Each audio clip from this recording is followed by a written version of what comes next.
गुड्डू जयपुर के पास के गांव में अपनी बूढ़ी माँ के साथ रहता था। वो छोटी छोटी मूर्तियां और खिलौने बेचकर अपना घर चलाता था। गुड्डू, अरे माँ, क्या हुआ? तुम रो क्यों रही हो? उद्धरण चिन्ह। माँ, बेटा, वो जमींदार आया था। तुम्हारे बाबा ने उससे कुछ 50,000 रुपए का कर्जा लिया था। वो अब सूद समेत मिलाकर 1.5 लाख हो गया है। हम इतने पैसे कहाँ से लाएंगे बेटा? उसने बस 2 हफ्ते का वक्त दिया है, वरना ये घर खाली करना होगा। उद्धरण चिन्ह। गुड्डू, माँ तुम रोना बंद करो, मैं कुछ करता हूँ। तुम फिक्र मत करो। उद्धरण चिन्ह। गुड्डू परेशान सा पैसे जुगाड़ करने का रास्ता सोचते हुए बाहर निकल आता है। तभी घूमते हुए उसकी नज़र एक बड़े से पोस्टर पर पड़ती है। 10 दिन बाद जयपुर शहर में मूर्तियों का एक एग्जीबिशन होने वाला था। उसे एक उम्मीद की किरण नजर आई। उसने तुरंत वापस लौटकर मूर्ति बनाना शुरू किया और 9 दिन की मेहनत के बाद 10वें दिन मूर्ति लेकर एग्जीबिशन में पहुंच गया। गुड्डू, देखिए सर, ये मेरी सबसे कीमती मूर्ति है। उद्धरण चिन्ह। करण शिंदे एग्जीबिशन का होस्ट, और तुम्हें लगता है ये मूर्ति एग्जीबिशन में रखने के लायक है? उद्धरण चिन्ह। गुड्डू, पर क्यों सर? क्या हुआ, कोई कमी रह गई है क्या? उद्धरण चिन्ह। करण शिंदे, कमी? गुड्डू, तुम इसे मूर्ति कह रहे हो? ये मूर्ति कहने लायक ही नहीं है। मिट्टी का कबाड़ है, कबाड़। उद्धरण चिन्ह। गुड्डू, सर, ऐसा मत कहिए। इस मूर्ति को बनाने के लिए मैंने बहुत मेहनत की है। उद्धरण चिन्ह। करण शिंदे, इसे मेहनत नहीं कहते गुड्डू। ये मूर्ति एग्जीबिशन में तो क्या कहीं पर भी रखने के लायक नहीं है। ले जाओ इसे वापस। ये मूर्ति सिर्फ कचरे के डिब्बे में फेंकने लायक है। ले जाओ इसे यहाँ से। उद्धरण चिन्ह। गुड्डू की आंखें भर आईं। अपनी मेहनत को इस कदर अपने सामने बिखरते देख वो बहुत दुखी हो गया।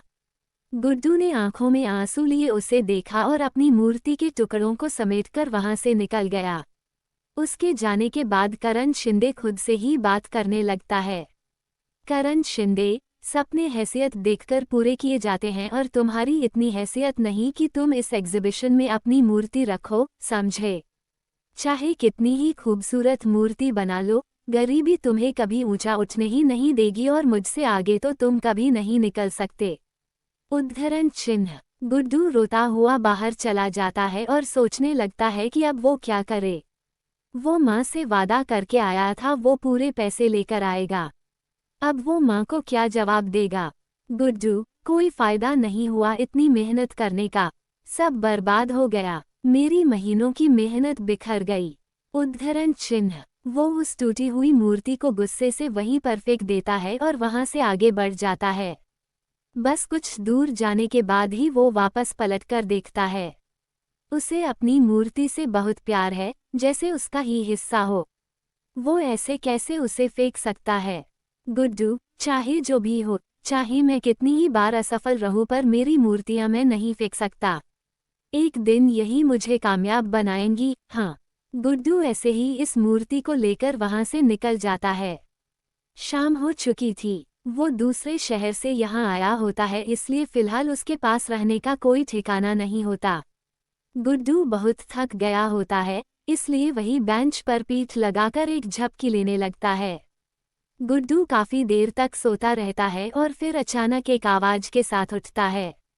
गुड्डू, कौन है? पर वहां कोई होता ही नहीं। अचानक गुड्डू की आंखें हैरानी से बड़ी हो जाती है जब वह अपने सामने अपनी मूर्ति को देखता है। गुड्डू, ये मूर्ति तो टूट गई थी, ये वापस ठीक कैसे हो गई? वो मूर्ति के पास जाता है और उसे छूकर देखने लगता है। गुड्डू, ये तो सच में पूरी हो गई, पर ये हुआ कैसे? ये तो पूरी टूट गई थी। गुड्डू अच्छे से ऊपर से नीचे तक, आगे से पीछे घूमकर उस मूर्ति को देखता है और फिर अचानक खुशी से उसकी आंखें चमक जाती हैं। गुड्डू, ये तो चमत्कार हो गया। मेरी मूर्ति ठीक हो गई। मेरी मूर्ति। गुड्डू खुश होते हुए उस मूर्ति को गले से लगा लेता है। गुड्डू, कोई बात नहीं, अगर इस बार मैं सफल नहीं हुआ पर तुम ठीक हो, ये मेरे लिए बहुत बड़ी बात है। वैसे भी शहर में मैं किसी को नहीं जानता, तो आज यहाँ रुक जाता हूँ। सुबह होते ही चला जाऊंगा। गुड्डू उस मूर्ति को एक पेड़ के नीचे खड़ा करके एक दुकान पर कुछ खाने के लिए लेने चला जाता है। थोड़ी देर बाद जब वो वापस आता है तो हैरान रह जाता है। गुड्डू, मेरी मूर्ति कहाँ गई? यही तो थी मेरी मूर्ति।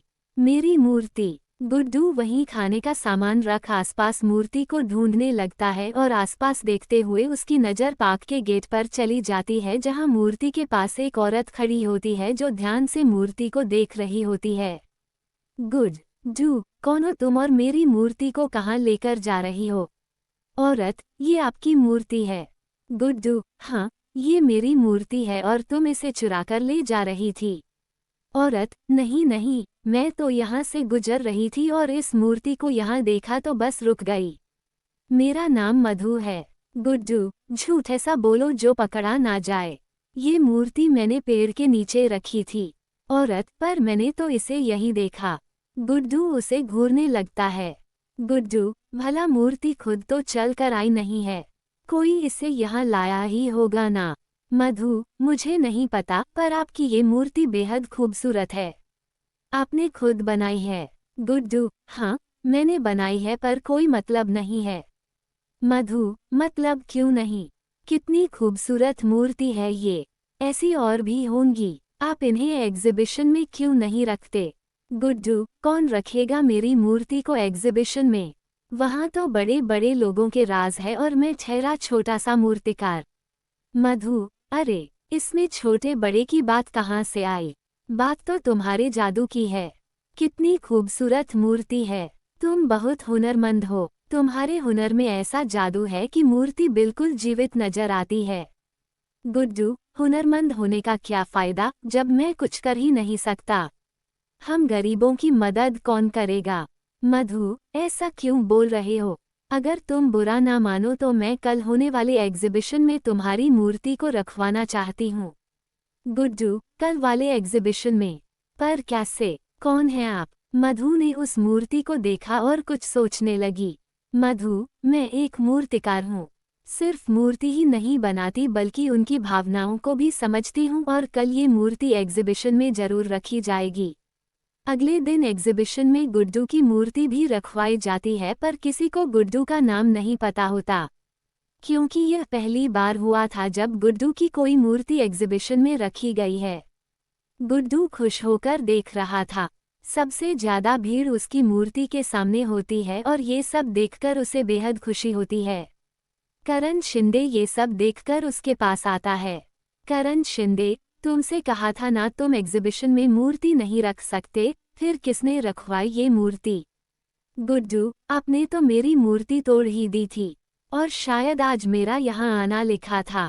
मेरी मूर्ति ठीक भी हो गई और मधु जी ने मेरी मूर्ति एग्जीबिशन में रखवा भी थी।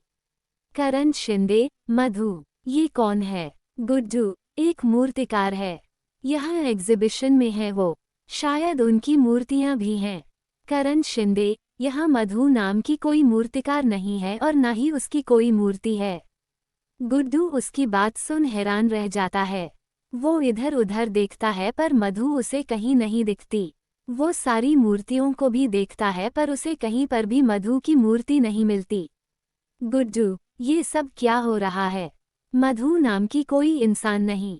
फिर वो कौन थी जो कल मुझे मिली थी, जिसने मेरी मूर्ति यहाँ प्रदर्शनी में रखवाई? गुड्डू परेशान सा यहाँ वहाँ देख रहा था। तभी अचानक उसकी नज़र अपनी मूर्ति पर चली गई। मूर्ति का मुस्कुराता हुआ चेहरा देख गुड्डू को याद आने लगा।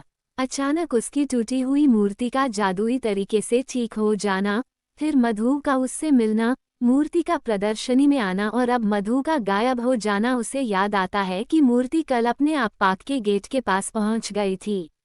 गुड्डू सारी कड़ियां जोड़ता है और उसे एहसास होता है कि उसकी मूर्ति जादुई थी। शायद ये उसकी मेहनत और लगन का नतीजा था। गुड्डू, इसका मतलब ये सब मेरी मूर्ति ने किया है। ये तो चमत्कार है। गुड्डू खुश हो जाता है। इतने में एक आदमी उसके पास आता है। आदमी, सुनिए, मेरा नाम यश पाटिल है। मुझे आपकी मूर्ति बेहद पसंद आई है। गुड्डू, माफ कीजिएगा, ये मूर्ति बेचने के लिए नहीं है। आदमी, तो क्या आप मेरे लिए ऐसी ही कोई खूबसूरत मूर्ति बना देंगे? मेरी पत्नी को मूर्तियों का बहुत शौक है। गुड्डू, जी। आदमी, मैं आपको मुंह मांगे कीमत देने को तैयार हूँ। प्लीज मना मत कीजिएगा। उद्धरण चिन्ह। गुड्डू, हाँ, जरूर मैं आपके लिए मूर्ति बना दूंगा।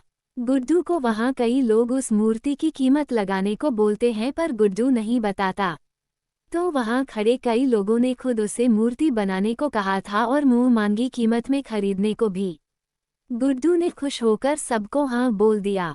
जब वो प्रदर्शनी खत्म करके बाहर आता है तो वहाँ दो आदमी पहले से ही उसका इंतजार कर रहे थे। आदमी, सर, हमने आज प्रदर्शनी में आपकी मूर्ति देखी, पर आपने कहा वो बेचने के लिए नहीं है। अगले महीने एक स्कल्पचर एग्जीबिशन होने वाला है। क्या आप उसके लिए मूर्ति बना सकते हैं? सर, प्लीज मना मत कीजिएगा। गुड्डू, जी जरूर, मैं ये काम जरूर करूंगा। उसे यकीन हो गया था कि ये सब उसकी मूर्ति ने किया है। वो लोग 2 लाख रुपए एडवांस भी देते हैं, जिससे गुड्डू जमींदार के पैसे चुका देता है। गुड्डू की बनाई मूर्ति इस एग्जीबिशन में सबसे महंगी बिकी और गुड्डू जानता था इस कामयाबी में उसकी जादुई तिलस्मी मूर्ति का हाथ है, जिसकी वजह से वह इतना आगे बढ़ पाया है। उसने आज तक उस मूर्ति को कभी किसी को नहीं बेचा, चाहे किसी ने उसे करोड़ रुपए ही ऑफर क्यों ना किए हों।